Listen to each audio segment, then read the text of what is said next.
In this Lightroom photo editing tutorial, I'm going to show you how I took this rather flat looking seascape and used Lightroom to create a more dramatic black and white conversion. Come with me on the journey as I take the photo right through from the basic corrections through to more advanced localized adjustments that allow you to really finesse your image. Along the way, I'll explain my thought process as well, which is helping to drive the decisions I'm making as to what I'm doing within Lightroom. I've also got a lot of shortcuts and hotkeys that I use along the way, and I want to share them with you, and hopefully that will help to speed up your workflow and process as well. Now, this is the first part of a 2-video series, and in part 2, I'm actually going to take the image that we create here and push it even further with Adobe Photoshop.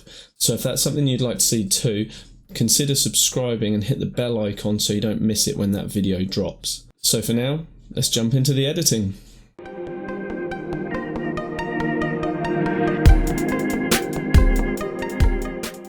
Here we've got my library from some shots I did the other morning. We're currently in lockdown thanks to COVID-19. So these are actually the last landscape images I took, and I took them whilst my camera was actually being repaired, or a lens looked at Nikon, which is literally across the road from where this pier is. So this worked out well.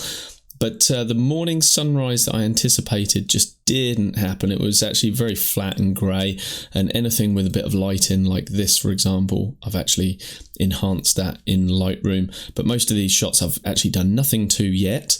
There's a lot of series that basically they all look the same. The reason for that is I was actually doing some focus stacking for a tutorial for the YouTube channel.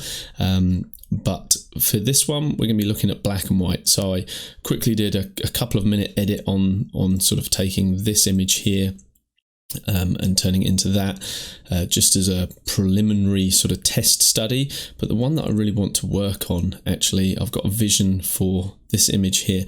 Now, when I shot this, it did not look like this whatsoever. If I create a virtual copy and we just reset that, you can see that the actual image had no color like my edit here, and I've done all of that with localized adjustments here and masking and stuff through Lightroom, but I'm not going to delve into that. I want to take this in a different direction for this one, something more like this. This was a preliminary study that I did, a very quick edit just to kind of get a feel for the direction I wanted to take this image. So I'm just seeing like a nice band of white across here for the sea, something dark for the foreground or kind of mid-grey, and then more of the interest going on in the sky. So let's start with our image with no adjustments, nothing happened to it, and let's start from here. Let's see what we can do. So the first thing I'd like to do is just sort of bring your attention to the details for the file. I shot this on a tripod. We're at 1/60th of a second at f5.6. ISO 31, which is low 1 as the setting on the D850. And to be honest, if I was going to be doing a just one-off shot, I would have preferred to be at f8, f9, 10, 11, something like that, not f5, 6. This was because I was going to focus stack this, but I'm not. I'm just going to leave it. So we are a little soft towards the sides of the frame here, that we would have been much sharper at f8, but I'm not going to lose any sleep over it. The rest of the image is looking pretty sharp enough for the purposes of what we're doing here. So the first thing that I'd like to do is actually change the profile to a black and white profile. So I'm just going to go with Adobe Monochrome. There's nothing fancy about this profile. It's just a pretty neutral, flat black and white conversion, but I'm going to control all of my contrast with the adjustments that I make. So the first thing I'd like to do, looking at the histogram, we can see that we're missing a lot from the highlights and the whites. So let's push those whites to the right, and that histogram starts to expand. Now, when you start seeing this push to the right, we can see that if we wanted to, we could actually take this black and white image in a completely different direction and have a very light, ethereal kind of feel to this. But that's not the end result that I'm after. I want something dark and moody. So let's build that out. We also want to still incorporate a lot of dynamic range. So that's why I still want to start with a white point at pure white. And if I hit these little warning triangles, we can see that we've got a pure black down here, pure white there. Let's go somewhere there. Let's bring our blacks down.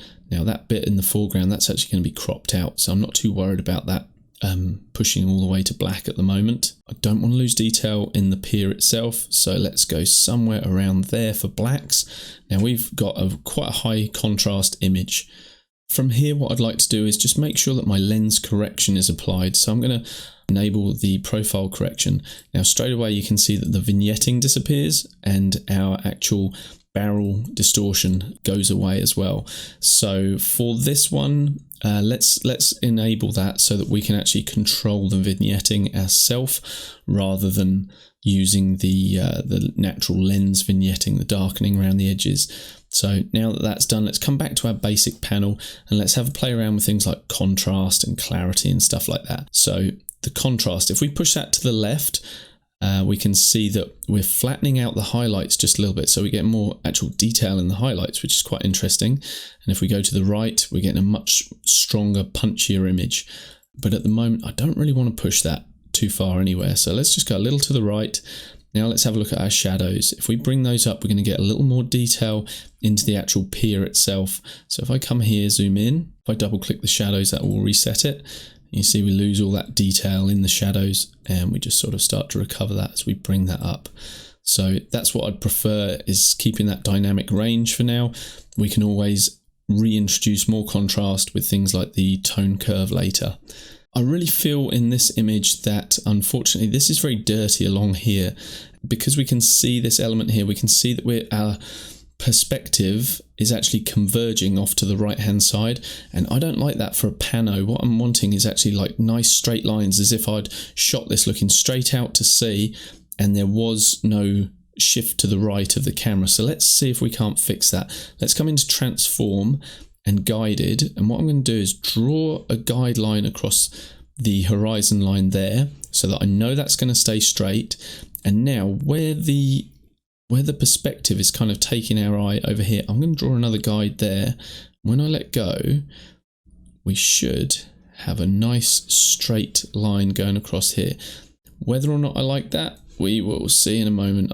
I just want to make sure that our bridge is nice and vertical there as well.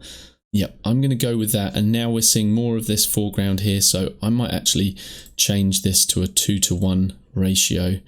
Yep, let's go with that.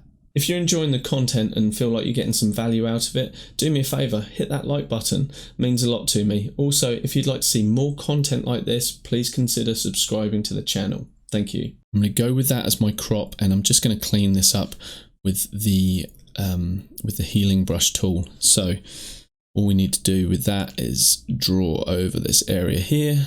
Lightroom will always do a very bad job of thinking what you would like to sample it from. And there we go, that's got rid of that. We can clean all of this up along here. I think the quicker way to do it, because there's so much of this here, would actually be to do this in Photoshop. So we'll just leave that for now. So let's close that down, come back to our basic tab and see where we're at. Now, if we grab the clarity slider, clarity is a really, really powerful tool, particularly when you're dealing with black and white. You can push that slider so much further than you can when you're dealing with color. Dehaze is also a nice introduction to Lightroom in the later versions, because again, black and white, that can really bring out some detail. What I'm going to do is get rid of the blue and the red highlight and shadow warnings. I'm just going to press J. That's a hotkey to, rather than coming up and clicking those, so that's a nice one to remember. And now all I'm going to do is actually just start using the radial filters and linear filter just to control where the highlights and the shadows go, because as you'll see, we've got a very light version here, and if I go to the black and white that I'd done before, which is kind of the direction I want to head, this version looks nothing like that. So what can we do? First of all, let's control this highlight up here. So let's drag over a linear gradient, and I'm not worried about what's going on here yet. I just want to make sure that that's on there. Double clicking that resets it. Alternatively, you can press Alt or Option, and that changes the effect bit there to reset. But we're just going to bring this down.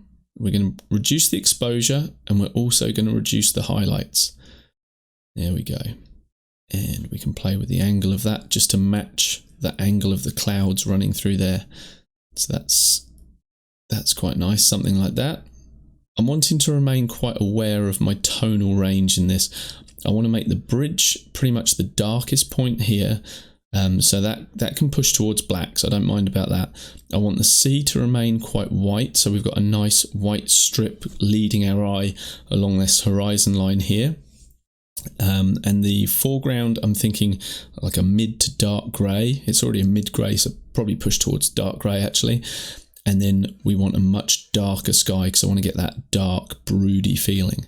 So let's do another linear filter from the bottom. Now, see this spins around here. If you press your shift key, that will constrain it to a plane up and down. And if we start it right at the bottom here and let it feather into the sea there, we're going to get a nice feathering. Quite happy with that. Now, rather than using more linear filters, I'm going to start using the radial filter here to control elements in the sky. So if we draw this out as an ellipse, we can start dealing to this area here. So let's darken that down, and things are starting to take shape. So the main areas of interest that I want to deal with are the little bit of cloud interest here where there's light. So I'm thinking a bit more clarity through there would help. I want to brighten the right hand side of the image as if the sun is kind of bleeding in from this right hand side, and at the same time I'm going to darken more from the left, and that will give more interest along this kind of line breaking through the cloud line there. So there are three things I'd like to do with this image at the moment. So first of all, let's deal to this area here, and we are going to rotate that to match the angle again. And that's brightening that there, which is quite nice. If we hold the control key here and drag out, the center point remains where we want it. And we can just make this wider or narrower, depending what we're after. But I want to keep this quite localized. Now, I love feathering the effect so that it's more subtle. You know, if obviously the opposite end of the spectrum, you've got a really hard edge. So conversely, the further you push that to the right, the softer that is going to become. If you ever want to see what your mask actually looks like, you can press the T key to bring up this tool palette here, and then just click Show Selected Mask Overlay. And now you can see exactly from the red where your adjustments are making effects. So here we may want to apply a range mask dealing to just the luminance. So we can say, hey mask, don't do anything to these darker bit here, but just deal with these highlights. So if we bring the the left hand side of this range mask up, you will see that now we're just sort of talking into the highlight areas. It's currently quite smooth, so we're getting a bit of feathering off of that. But if we take that to the left, you can see that it's pinpointing more just these highlights. So now if we turn that off and we start bringing the whites up, that should just make the whites brighter. So that's quite nice. We can also increase the clarity of that too. Yep, I quite like that. And we've just got a lot more interest going on in that little area of the cloud now. For this part, I'd like to actually increase a little bit more contrast between the darkness of this cloud here and the bright side here. So I'm going to create an ellipse and rotate that to kind of match the angle of the cloud there. Just double click the exposure, so currently nothing's happening, and I think clarity would probably get us going in the right direction there. So yep, that's pretty cool. But at the same time, let's bring the whites up, and we could bring the shadows down slightly on that. Yeah, we'll do that. Make sure we're controlling the highlights, and let's push those whites even further. Yeah, why not? Now, one other thing I'd like to do is brighten the light along the horizon line. So here, if we just click and drag an ellipse again along the horizon, we're certainly brightening up the sea here, which isn't necessarily what I want to do, but I do want to brighten the sky, and let's push those whites. If we bring the highlights down, we're going to be looking after the sea and not blowing that out, which is good. And now we're going to use our feathering again just to blend that in nicer. So if I just get rid of that by hitting delete, you'll see that was our before, and then pop that back on. It's subtle, but it's nice. It just helps to draw our eye to the horizon and also to the end of the pier here. So if we press F, we can go full screen and just have a quick look at this. I think we're heading in the right direction, but I think this is far from being a finessed and finished black and white image. So let's keep going and see what else we can do. For now, let's come into the black and white section here. And now we've got the ability to move the color sliders, and wherever those colors were present before, it will brighten or darken the luminance of that color. So if I grab blue and take that to the left, that's going to talk into the sky because that was predominantly blue. But I don't want to take it too far. Just drop that down slightly. The aquas would probably do the same as well. Let's just move these sliders. There won't really be any green there present. Now, yellow, we could brighten the sand just a little bit if we felt like we'd gone a bit too heavy with our filter that we put on before, which I feel like maybe we did. This isn't really doing too much to this image. If I turn it off and then turn it back on, it's not doing a great deal, but you can get a sense of how using these color sliders, you can actually control a black and white image. So it actually is a really powerful tool. So one thing we haven't looked at yet, which is a great tool for controlling contrast, would be our tone curve. So if I click this, that drops down. If all of your palettes are open at once, you're not in a thing called solo mode. So just right click and go to solo mode rather than expand all. And that just allows you just to open one of these palettes at a time, which is really nice. It's a nice clean way of working, I find. So for this, what I'm going to do is actually just click a point and bring it down to darken the image, and that's going to send it towards that direction of the dark, moody, broody kind of photo that I was after. And I like that a lot. I feel like maybe we're getting our blacks and shadows a little muddied, so let's lift the blacks slightly, or the shadows ever so slightly. Somewhere around there would be quite nice. Let's go with that. So if we turn our tone curve off and on, we can see that we're darkening those sort of mid-greys and bringing those down whilst we're still retaining that nice white strip through there and a nice bright area through the clouds as well.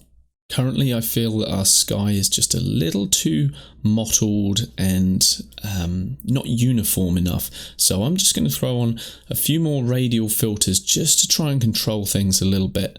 Now, if you struggle to kind of get a feel for the distribution of the tones, I find the best way to kind of see exactly where you're going with it is to forget the overall image and just take a glance up to the top left-hand side to the little thumbnail there, because sometimes it's easier to get a feel for the relationship of the values in your image between the whites and the blacks and the greys by looking at a much smaller thumbnail rather than trying to take in the whole picture all at once. So now we're nearing the end of our edit. I just want to review the overall values of the image, and one way that you can do that is actually by changing the background of Lightroom. So if I go into a white, yep, I can see now how the whites are behaving against white, the brightest parts of the image. And what was looking like a really bleached out white before is now no longer looking quite so white. We can also do the same by flipping it to black, just to compare just how black our blacks really are in this image. And one of the things I'm kind of feeling that I want for this image is for it just to be even a little darker and a little moodier. So what I might do is actually just bring that exposure back down just ever so slightly. Okay, and now as we look at our finished image here, I'm going to say I'm pretty happy with that. Now, I am a big fan of Lightroom, but I feel that it is great for bulk post-production. It's great for quick edits. Admittedly, this was not one of those quick edits, but it is great for that. But if you really want to take your work to the next level, create something unique and bespoke that just really sings artistry, then I think you do have to take it into something like Photoshop, or alternatively or additionally have some sort of plugin.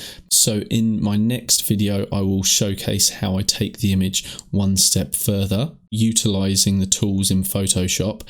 But in this one, I just want to show you how through Lightroom and a plugin, you can get some really great results. So I'm going to right click and I'm going to say edit in, and I'm going to come to Luminar 4. I'm going to edit a copy with those Lightroom adjustments. The file will be prepared for editing within Luminar. Now Luminar loads up. Sometimes it can take a little while for Luminar to bring the photo into it. And the reason for that is it's a lot of the tools within it are actually AI driven. And that means that the software actually needs to analyze the image before it can start doing stuff to it. Structure is normally very good for black and whites because it just brings back all of that kind of nice gritty structure. But as this is quite a soft image that I'm going for, I'm not wanting to do anything extreme like this, but we might just want to add just a tiny amount of that. But one of the tools that I do really like is in the creative tab here. And if we jump into that, we can use the mystical filter. Now what this does, if I crank that up, I'm going to go too heavy so you can just see what it's doing. But if I go to the right, can you see it's creating like this nice, soft, ethereal kind of feel? And that's just something that you're not going to be able to create in Lightroom on its own. So for an image like this, I feel that almost dreamlike quality really helps to enhance it. There are many other tools that we could look at for enhancing black and white. For instance, dramatic is really powerful sometimes. If I push that to the right, again, you can see it's really creating a punchy image, and you can just dial that back to the amount that you feel is appropriate for your image. Another one is hidden within the portrait effect actually, but it's the Orton Effect, and you can see that again is enhancing that really dreamlike quality of the image. But here's the thing, if you've put a whole heap of different effects on, so we've got the Orton Effect, we've got dramatic, we've got mystical, and we've got the AI structure, and you can tell that they're on from this highlight here. If you want to dial it back and you're like, oh, I don't want to have to go into each one and drag the slider back, you can just come here and treat it as if it's all one layer, and you can dial it back. So there's our original image, and as I increase that, that's bringing back all of our different adjustments that we made within Luminar, but to the percentage that we're setting here. So if we're like, well, we really overcooked it there at 100%, but I do want some of it, and you might just say, oh, 37%, I'm happy with that. You click apply, and that will export it straight back into Lightroom. So here's our original Lightroom version, full screen. And now I'm just going to jump back to the Luminar version. So here's the Lightroom version. And now here's the Luminar version.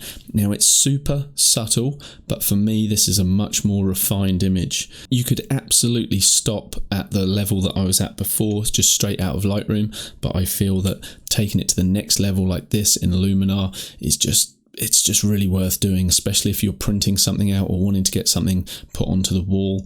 It really helps to separate you from the crowd and elevate your work.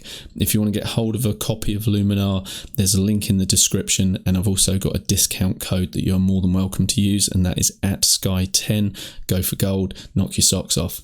Well, thanks so much for staying with me through the process, guys. I hope you enjoyed that and got something out of that black and white conversion. Hopefully hearing my thought processes as I'm making those decisions will help you with your black and white conversions and just Lightroom editing in general. Now, while I do really like this Lightroom edit, I feel that we can take it even further, and that's where Photoshop comes in. So if you'd like to see how I push this image to the next level, join me in the next video and I'll show you my photo editing process. Right about now, you should be seeing a clickable link appear on the screen. Just hit that and that'll take you straight to that next video. Thanks for watching, guys. I'll see you there.